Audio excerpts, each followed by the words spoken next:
네, 장수원입니다. 네. 오늘은 여러분 요즘에 아파트 가격이 아주 좋죠. 네. 근데 제가 요거에다가 약간 찬물을 끼얹는 그런 내용을 오늘 한번 싹 풀어볼게요. 자, 대한민국에 가장 많은 타입이 바로 84 타입, 34평, 방 3개, 화장실 2개 아파트죠. 근데 이제 사람들이 그럽니다. 대한민국은 아파트 공화국이고 특히 84 타입 90년대 초반부터 공급된 이 84 타입 방 3개 화장실 2개는 국룰이고 그리고 아무리 인구가 줄어들어도 수도권으로 압축이 될 것이고 그 수도권에서도 또 인서울로 압축이 될 것이고 또 그 서울 안에서도 5분이 강남, 마용성 이쪽으로만 프리미엄이 있기 때문에 절대로 아파트는 안 무너진다 라는 논리가 많이 나오고 있어요. 근데 제가 한 가지 관점을 한번 전환시켜 드려 볼게요. 자, 불과 5년 전, 10년 전에 어떤 일이 있었냐면은 어린이집 아시죠? 어린이집. 그러니까 일반 보통 어린이집은 어느 상가의 한 층이나 한 부분들을 빌려갖고 어린이집을 영세하게 운영하는 사람들이 있다가 이제 돈을 번 사람들이 아예 그냥 주택가 한가운데 땅을 사갖고 어린이집 전용 빌딩을 지었습니다. 어린이집 빌딩. 그게 불과 5년, 10년 전에 그런 일들이 많았어요. 5년에서 10년 전 사이에. 근데 그때 이미 인구 통계는 그때 이미 다 나와 있었습니다. 뭐 애들이 갑자기 뚝딱 하고 하늘에서 나오는 게 아니야. 출산율에 의해서 그 사람들이 결혼을 해갖고 애를 낳는 거 통계를 보면은 수요 예측이 충분히 가능한 시장이었어요. 근데 5년 전, 10년 전에도 이미 인구는 원래 이렇게 못 사는 동네 가면 애들은 많이 태어나고 삼각형 구조죠. 근데 전부터 벌써 우리는 인구 구조가 이렇게 돼 있었어요. 역삼각형. 애들은 없고 위에 노인하고 할아버지 할머니들이 많은 구조가 이미 예측이 돼 있었다. 10년 전부터. 아니야, 10년 그 전부터야. 훨씬 전이었어.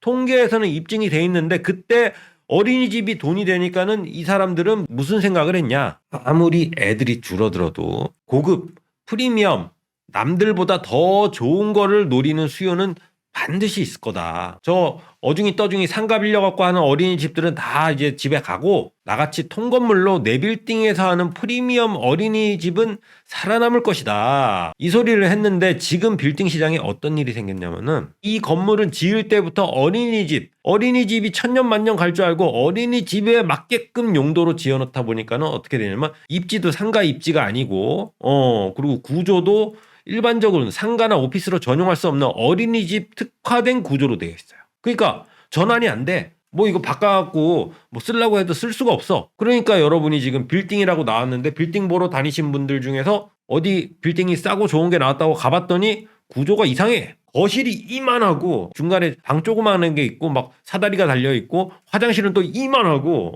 그게 바로 지금 어린이집 공실 빌딩의 현실입니다. 너무 많아 시장에. 입지하고 구조가 안 맞아서 아무런 쓸모가 없는 빌딩, 사도 세팅을 못하는 빌딩. 그래서 이게 지금 애물단지가 됐는데 5년 전, 10년 전에도 통계는 애들이 줄어들 거다라는 걸 확실하게 보여주고 있었는데도 프리미엄은 있다. 항상 좋은 거를 추구하는 사람은 있기 때문에 남들은 다 죽어도 나는 안 죽는다라는 그런 고집이죠. 무지한 고집, 데이터를 무시하는. 그렇게 무시한 결과 지금 공실 빌딩의 건물주가 됐는데 매매도 안 된다. 그 상황에 처해 있어요. 발을 동동동동동 굴리고 있어. 되게 많아 진짜 시장에.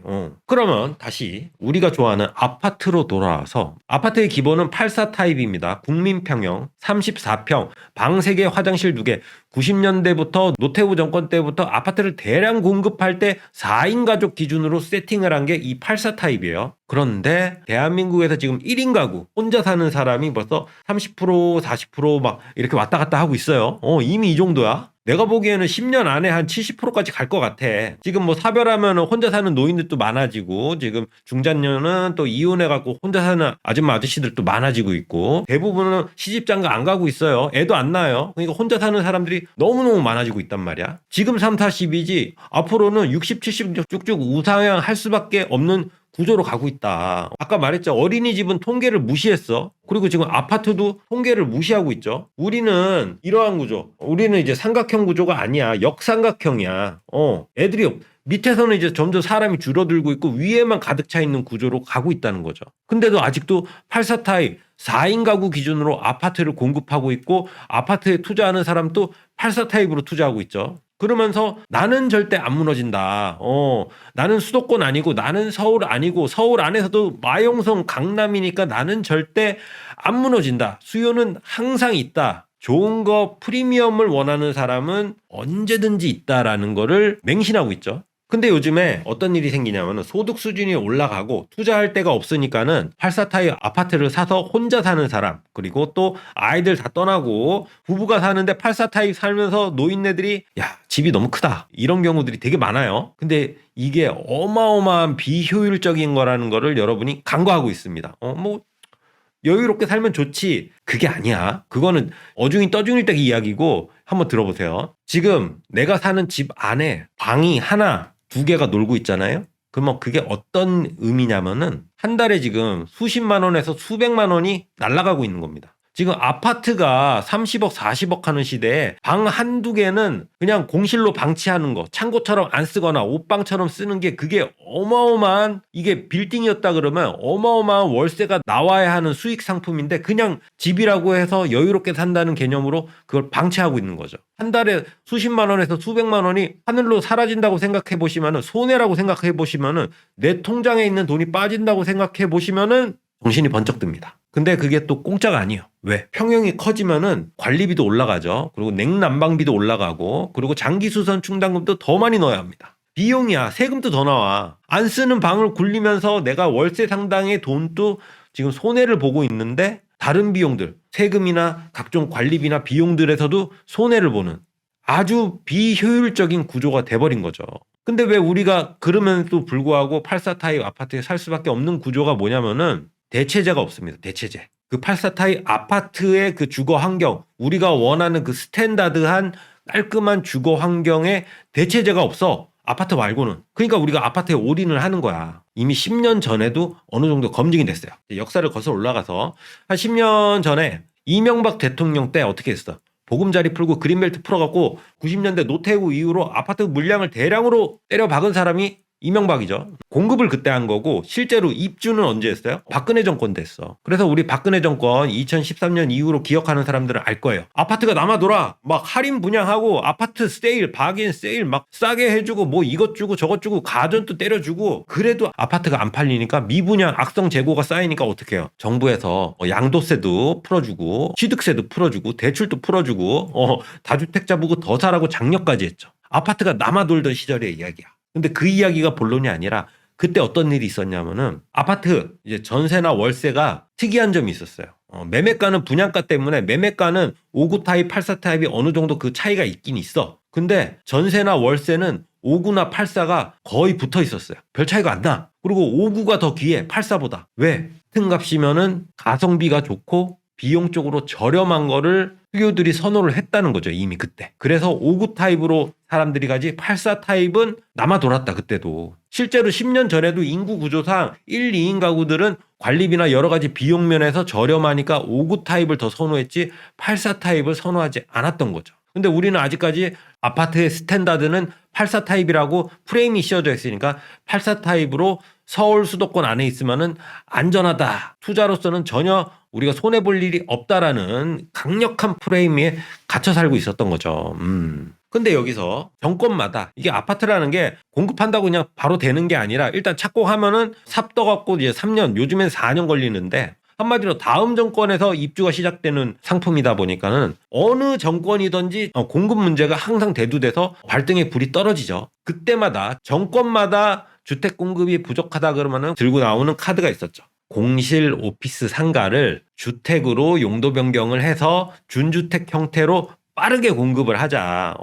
공실 오피스 상가를 방수 치고 화장실 만들고 방 만들고 그러다 보니까 정권별로 주택 공급이 부족하다 그러면 막 히든 카드처럼 다 끌고 나오는 게 공실 오피스나 상가를 주택으로 용도 변경하는 거를 검토하겠다. 적극 검토하겠다 했는데 다 안 됐어. 왜 다 안 됐냐? 그때는 아직 1인 가구 수요가 그렇게 많지도 않았고, 그리고 이 주거 비용에 고액을 투여할 수 있는 그런 구조도 아니었고, 전월세가 받쳐주고 있으니까. 근데 지금 전세가 거의 사라지는 시절로 가고 지금 월세가 우상향하고 있죠. 월세가 우상향하면서 1, 2인 가구가 늘어나면서 상가하고 오피스는 장기적으로 공실이 되는 구조로 가고 있다 보니까는 내가 정책을 위반하는 사람이라 그러면은 또 생각이 나겠죠. 그리고 얼마 전에 현직 국토부 장관도 또 그 이야기 했는데 전에는 명분이 약하고 구조도 안 받쳐주니까는 이걸 할까 말까 아리까리 하는 상황이었는데 지금은 거의 대세로 자리 잡히는 분위기로 가고 있다.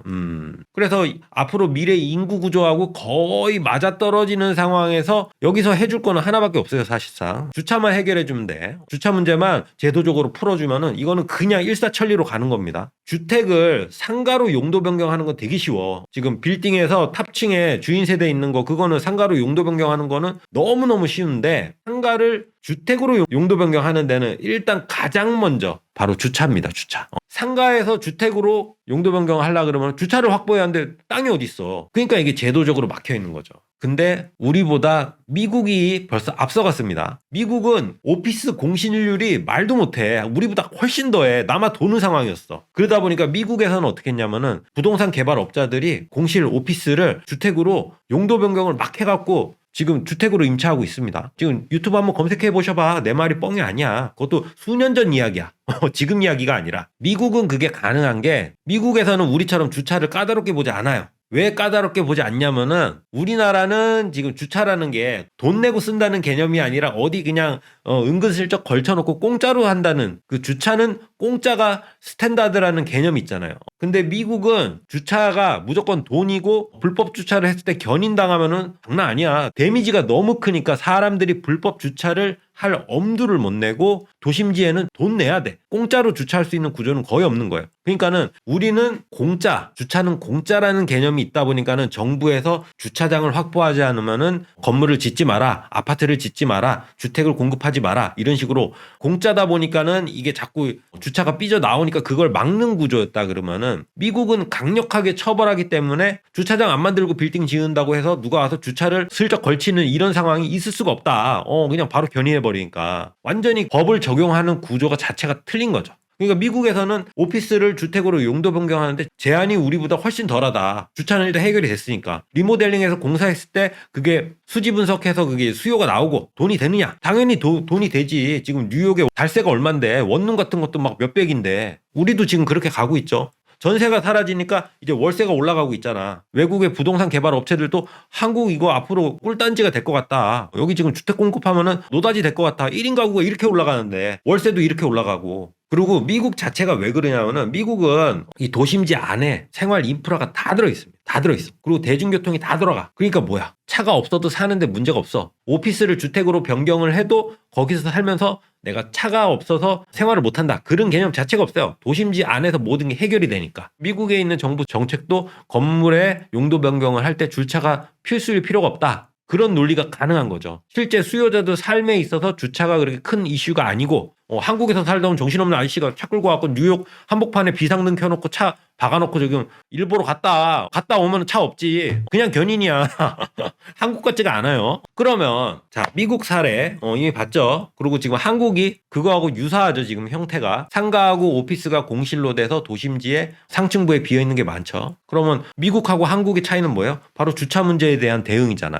근데 한국에서 이 주차 문제를 규제를 풀어주는 순간 어떻게 된다? 상가에서 주택으로 용도 변경하는데 굳이 뭐 정부에서 뭔가를 자극을 안 해줘도 자기가 계산을 해봤더니 이게 돈이 된다. 이게 공실 탈출의 솔루션이 된다. 그러면은 주차만 풀어주면은 말 안 해도 합니다. 그러면은 어떤 일이 발생하냐면은 억지로 직주 근접의 프리미엄 때문에 억지로 84 타입 고급 아파트에 투자와 주거를 겸용을 하면서 상큼하게 살고 있지만은 실질적으로는 지금 공간을 놀리면서 자기가 월세 상당의 돈을 날리고 있는 사람이 도심지 가까운데 직주 근접의 아파트보다 더 가까운 도심지 인근, 역세권 인근의 1, 2인 가구를 위하는 고급 주택이 공급이 된다 그러면 수요가 이동을 하겠죠. 84 타입에 있는 1, 2인 가구가 이동을 하겠죠. 특히 1인 가구는 선택의 여지가 없을 거야. 땡큐 베리 머치지. 도심지에 있는 상가나 오피스가 주택으로 전용된 쪽으로 수요들이 이동을 할 것이고, 그때 어떤 현상이 발생하냐면은, 이것도 사례가 있어. 사례가 뭐냐면은 어디 역이 하나 있어요. 역이 하나 있어. 그리고 역에서 멀리 떨어지는데 싼 땅에다가 원룸을 짓습니다. 그래서 원룸촌이라고 하죠. 원룸촌을 지어놔. 근데 역세권 주변에는 상업지역이야. 근데 상업지역에 시행사가 와서 땅을 사갖고 한 300평 만든 다음에 거기다가 도시형 생활주택, 아파트 같은 원룸이 300개 들어가는 거예요. 도시형 생활주택을 딱 지어버려. 지어버리는 순간 어떻게 되냐면은 그 원룸촌에 살다 있던 사람들이 도생으로 다 점프합니다. 다 이사 들어간다는 거지. 왜? 도시형 생활주택은 다 등기로 나눠져 있기 때문에 뭐 보증금 떼일 염려도 없고 아파트처럼 딱딱 한 칸씩 구조화돼 있기 때문에 주거 환경이 원룸하고 말도 못하게 좋아요. 아파트 같아. 방 한 칸짜리 아파트라고 보면 돼. 거기다 지하철역 바로 앞에야. 그리고 1층에는 상가하고 주변에 생활 인프라가 다 깔려 있어. 그러니까는 나중에는 한국 사람은 다 도시형 생활주택 들어가서 살고 그 원룸촌에는 이제 외노자나 무서운 사람들 사는 거지. 분위기가 삭막해지는 거지. 그러니까 좋은 수요는 대중교통 직주근적 기반의 도심지로 들어가고 안 좋은 수요들은 외곽에 남아있는 그런 구조가 되는 거죠. 그러면은 지금 아무리 가까운 아파트라도 역세권에 있는 빌딩보다는 아파트가 더 멀죠. 그러면은 어떤 구조가 될까? 84 타입에 억지로 살고 있는 1, 2인 가구들이 어떤 생각을 할까? 어디로 점프를 할까? 그때 되면은 시장에 이동이 있을 겁니다. 자연스러운 인구 구조에 의해서 줄어드는 것도 있지만은 그게 아니라 그 안에서도 1, 2인 가구가 대체제가 생긴 거야. 그 전에는 대체제가 없으니까 84 타입에서 억지로 살았던 건데 대체제가 생기는 순간 달라진다. 그리고 1, 2인 가구는 뭐 요리하거나 세탁하거나 이런 거를 다 외주화하는 걸 좋아해요. 자기가 뭐 장 보고 와서 뭐 이렇게 시간, 에너지 그런 거 싫어해. 그냥 다 사 먹는 게 좋아. 그러니까 도심지가 최적이죠. 그래서 그때 되면은 84 타입 아파트가 과연 용가리 통뼈일까? 그때까지도 프리미엄은 남아있다. 좋은 걸 찾는 사람은 있다. 5년 10년 전 어린이집 원장 같은 그런 맹신을 지금 84 타입 아파트에서 하는 거 아닌가라는 생각도 좀 해보셔야 합니다. 그리고 중요한 거, 그 어린이집 원장들은 인구 통계를 무시했어요. 이미 그때 당시에도 이미 통계는 경고를 하고 있는데 통계 자체를 무시했어. 그리고 현재 지금 또 우리가 인구 통계를 보면은 84 타입이 장기적인 구조에서 어떻게 해석이 되는지 지금 현실에서도 말해주고 있는데 지금 우리는 아파트 띵화 이루고 있죠. 이 영상은 5년 뒤 혹은 10년 뒤에 한번 보시면은 야 끝내줄 것 같아요.